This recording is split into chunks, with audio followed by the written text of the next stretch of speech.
Kids, good morning. Today is July 3rd, 2014, and this is my medication update, letting you know how I'm feeling and what's going on with my medication. Well, big change. Big change. Um, I have been so freaked out for the last several days. Um, I've been stepping up on Geodon. And Geodon, I never really got a chance the last time I took Geodon to last on it very long because of the insurance situation. So I was so excited because it had promising effects the last time, and when I first started taking it, it had promising effects again. However, those promising effects turned into a nightmare very quickly. Um, Geodon was not as bad as Risperdal or whatever, Risp or something, that I took about a year ago. That stuff was just horrible. I was pinging off the walls, just hypermanic. This left me. Um, Sometimes I was awake and lucid. Sometimes I was so dead and tired that I couldn't function. Sometimes I'd be awake. I'd pop out of bed after 4 hours, still exhausted but unable to sleep. When I did lay down, most times I would be just uncomfortable in my body. I could not get comfortable. Everything hurt. Um, then it got worse. Um, I started having, I started getting confusion.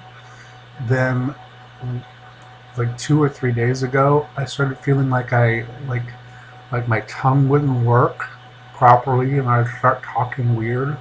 And it felt like I was having a stroke, or what people describe as like having a stroke, because like shit wasn't working right. Um, and then I remember going outside to the backyard, which I do once every day. Um, and I remember kind of bobbling around, not really walking, but kind of bobbling around as if I was learning how to walk. Um, and I've been walking for a long time, so that was odd. And my tongue wasn't working. So I became very concerned. And then, of course, when I get stressed or concerned, I get stressed. And when I get stressed, I get anxious. When I get anxious, then I get my anxiety disorders flaring up. And if I don't take care of them, they turn into panic. I got quite near panic yesterday, July 2nd, and I called the guy from my insurance. He's like my case manager. He coordinates with all my different mental health care providers. He only does mental health, and he calls and we talk. We have like a session on the phone about once a week, sometimes once every 2 weeks, depends on how things are going. And I've only had to call him ever twice since we started in April, and this was by far the most serious, to the point where he was suggesting that perhaps I need to go into a mental hospital, which is very inconvenient to my life and very expensive. But, you have to do what you have to do. Obviously, I'm not in a mental hospital, I'm still at home. But I did call, he said, unless you're going to a mental hospital, you need to call your new psychiatrist and find, find out what she says. So I called yesterday afternoon, and finally in the evening she returned my phone call, and she told me to immediately stop taking the drug. Don't bother stepping down, just stop. And I had already shifted. I guess my body is very good at telling me things, um, even though I can't remember them. 5 minutes later, my body's very good at telling me, warning, it'll show up. It's very, I listen to my body and I check myself constantly. I was talking about that one voice in my head, the, the, the sentinel, constantly. What are you doing? How are you doing? How are you feeling? Blah, blah, blah, blah. Always in my head. That one voice is like my primary voice. It even shuts out the God voice, which the one voice I didn't talk about on all the voices I hear, which is your intuition, and that's not really a voice. That's your intuition is something that is like the God. I call the God voice. Um, but my Sentinel will outdo the God voice, and it will block everything out when something's not going right. It'll be like, ring, ring, ring, ring, warning, warning, warning. Look at this, look at this, look at this, look at this. So I went through some hell.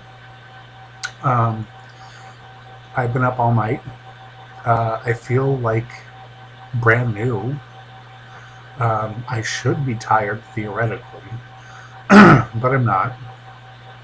Um, so I'm just going to have to roll with it until I get back on a normal schedule.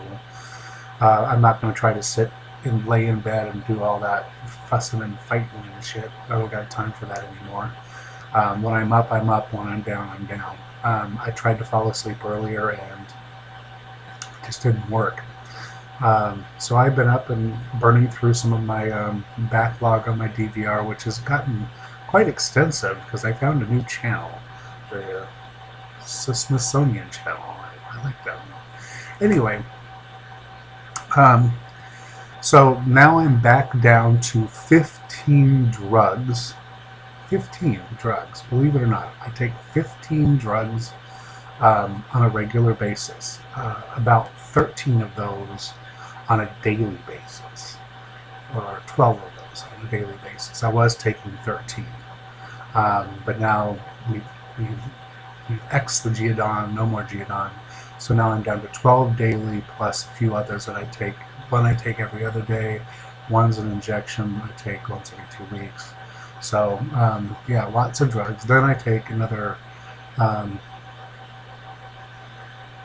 what is it, almost 9 supplements.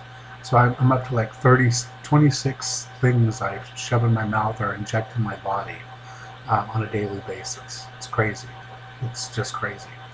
And I was thinking, I heard a joke, and I was reading some things online, and then I heard some jokes on TV, and it was all done in jest. And we hear about these people that have these dogs or cats or whatever.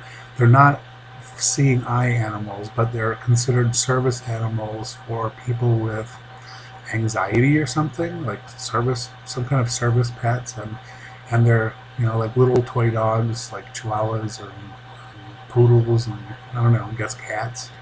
So and people need them to get through their day, as if, like, you know, that'd be like me saying I need my cat with me because the 15 drugs I'm taking just don't do it. I need more.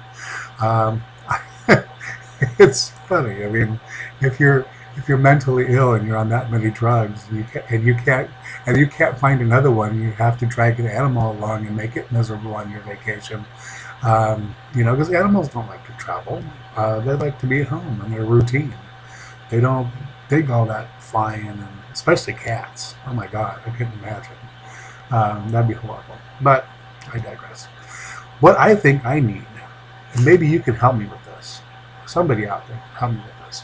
What I think I need is I need a writer, a ghostwriter, somebody like a therapeutic writer, somebody that will listen to my bullshit and write it down, because there's some good shit. I think of some funny shit, and I think, you know, I have some profound shit, and I have some monumental shit that goes on in my life, and it would make an excellent, you know, comedy, drama, horror story thing. You could make a whole series out of it, kind of like, I don't know, kind of like Harry Potter, but in a really twisted, sick way, without the magic, but just I don't know, like psychedelic drugs of the 70s, I guess. It would be kind of, you know, it would make a great series. So I think I need a writer, and I think that the government should provide me with one. It can wear a little vest like the service animals does, and just walk around and follow me around and pick my brain for the random crap that goes through. Because sadly, in my situation, I can't remember half the stuff that goes on anymore. I can't even remember sometimes. I can't even finish my own sentences sometimes, which is why you don't hear from me that much anymore. I have my moments of clarity, but then it's so bad. Like, I can literally be sitting Watching television that's why I DVR things, because I can literally get lost in a sentence and forgot what the beginning of the sentence was, and I have to stop the program and back up so that I can enjoy whatever I'm watching, because I'll forget why I'm watching it or what was said or something like that, and then suddenly I get confused and it's not that enjoyable anymore. So and then I laugh at that, of course, because that I'm going to cry, and crying is not going to work for me, because no, I'm not going to do that. So that's what's going on with me. I have DC'd Geodon, and I'm coming down off my Geodon, and we'll see how that works out and how miserable or good I feel. Right now I feel relieved, because I was so panicked and so anxious and so feeling out of control. So having one less drug, especially one that's not a very, very strong drug, was starting to make me lose control of my ability to speak and walk. Yeah, those are some pretty serious side effects. So that's what's going on with me. If you want to be, or you know anyone that wants to be my therapy writer, yeah, that's what we'll call a therapeutic writer. Someone that wants to write, like, has grandiose visions, because if they write it down and we get it sold, they'll get at least 60%, because they did most of the work. I just came up with the crap. So, I'm more than fair. I'll do a 60-40 with somebody if they're willing, if they're willing to put in the work. And we'll get it published somehow in a book or in a play or in a movie or in a series, whatever. I'm up for it. So, I mean, we've got to do something to make this positive. Otherwise, it's just a Greek tragedy. And here I am sitting here laughing, and I should be crying, but I refuse. So, think about it. Off Geodon. Talk to you later. Have a good one.